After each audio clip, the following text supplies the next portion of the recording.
اعوذ بالله من الشیطان اللعین الرجیم بسم الله الرحمن الرحیم.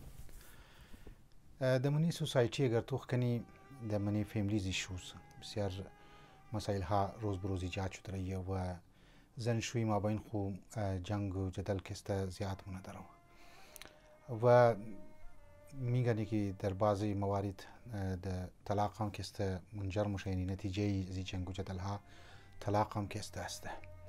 مو باید فیکترز را باید بفهمی که دمنی یک خانواده جنگ و جدل کسته چرا صورت میگیره و جهر و بحث ما بین زن و شوهر چرا میشه، یا شوهر کسته یعنی شوی چطور چرا کسته چیچرپن میشه، یا زن کسته چرا چیچرپن میشه. فیکترز بسیار زیاد است.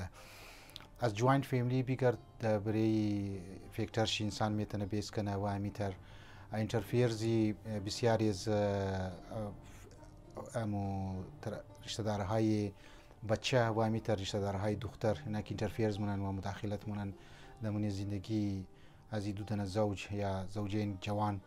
خب اینها تمام فیکترز باید استیم و بررسی قرار بدی و برایش بحث کنی. ما امروز میخوایم یک نکته‌ای که به طوری که کتابار خواندم و ریسرچ کردم و دمنی ایران هم که ریسرچ شده تقریبا 32% زنها که شویه طلاق میگیره.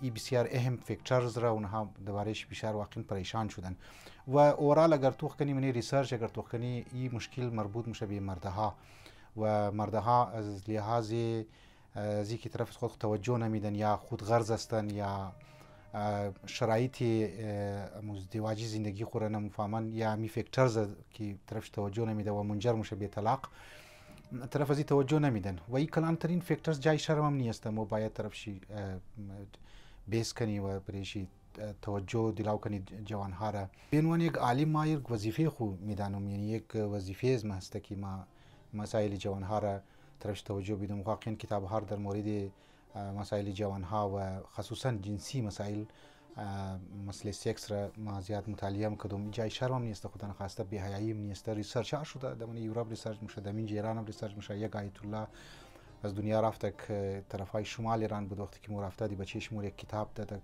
که منیزو 1001 نکته بود. یک نکته شمی بود که بچه‌ها یعنی جوانها یا مردها در مسئله جنسی که کدی خانم خو روابط برقرار مونه، جنسی روابط برقرار مونه، باید نکته های شیره و کرایتریه شیره و شرایط شیره باید توجه کنه. مو منی کتابا که خواندیم یا ریسرچ ها خواندیم، ریسرچ که کدوم و ریسرچ هایی که شده چی از یوروپی ممالک بگر، چی در منج ایران بگر، چی در روایات حتی بگر در تی به امام رضا علیه السلام بعضی روایات هست مستند است و نایش یک لبه. لیکن خب برحال ما اونجا هم دیدم که مردها طرف از چیز توجه نمیدن. بسیاری از زن شوهرها که عرصی منن 15 سال 20 سال 30 سال لذت اوج لذت جنسی را یا موسیقی سرکست نمیگرنن.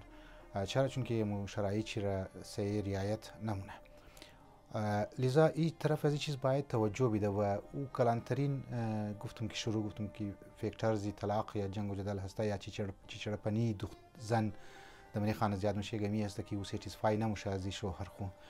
شوهر چی باید طرفی سیتیسفیکشنی از خود که توجه میده، باید طرف اطمینانی از او که او مطمئن شونه از امزو جنسی لذت طرف از او هم باید توجه بده. ایتنیه که جنسی روابط که شب برقرار کردن بس بچه یا جوان یا شوی خودی که فارغ شد بس او باید طرفی زن خود توجه نده که او آیا واقعا دمزو ارزای خو کس رسید یا نرسید. لذا شوهرها باید این چیز را توجه بده. مو آیسته آیسته طرف از نکاتم بدونی کدام شرم و حیا که است انجینی است، خب مو مجبور است که مربوط به جوانها هست و شکایت هم البته هم ده بعض اوقات یکم نیه تقریبا بسیار شکایت هم ده. اورالم دمنی مردها همی مسئله زی سکس است که بعضی مردها خود غرض هستند، بعضی هایشی جسمی طور پر ناجور است، یعنی زود انزال است، زود کسته دمنی چند سکند 5 سکند 10 سکند فارغ میشه و او جنسی لذت که طرفی زن خو او را بیده یا ترانسفر کنه او داده نمیتونه و طلاق صورت میگیره، جنگ صورت میگیره و امکان داره که بعضی از زنها از خاطر از این چیز خیانت کنه و کدی گو اجنبی بوره امو لذت خور که اینجی تشنه منده تشنگی خور از اونجی کسته پورا کنه. لذا ما از مردها گزارش مونم که طرفی از چیز حتما توجه بدین، شرایطی را طرفی شی توجه بدین که شرایطی هم بستری چی است. همینطور زنها هم البته توجه بده و اگر ناجوریا هست از جهت جسمی طرف از اونا که است گیر دکتر که است باید بوره، گیری سکسولوژیست که است باید بوره و مشکل خور حل کنه. باید طرفی بوره پیشی سکسولوژیست و طرفی از این مشکل خو توجه کنه، دلاو کنه و دکتر خوره. شرم هم نخره، جای شرم نیست که ما از این ناجوری مبتلا هستم، در زود انزالی مثال که طور پر ما مبتلا هستم.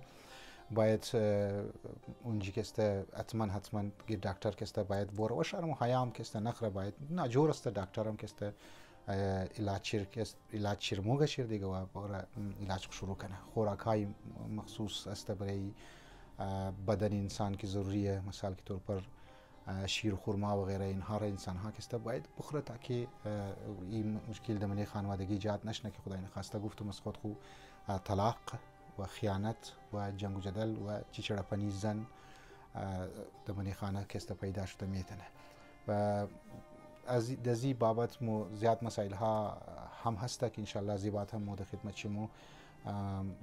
بعضی ایش که ممکنه بعضی مسخره مور کنه، لیکن خب یک فکت است که باید مو طرفش توجه کنی.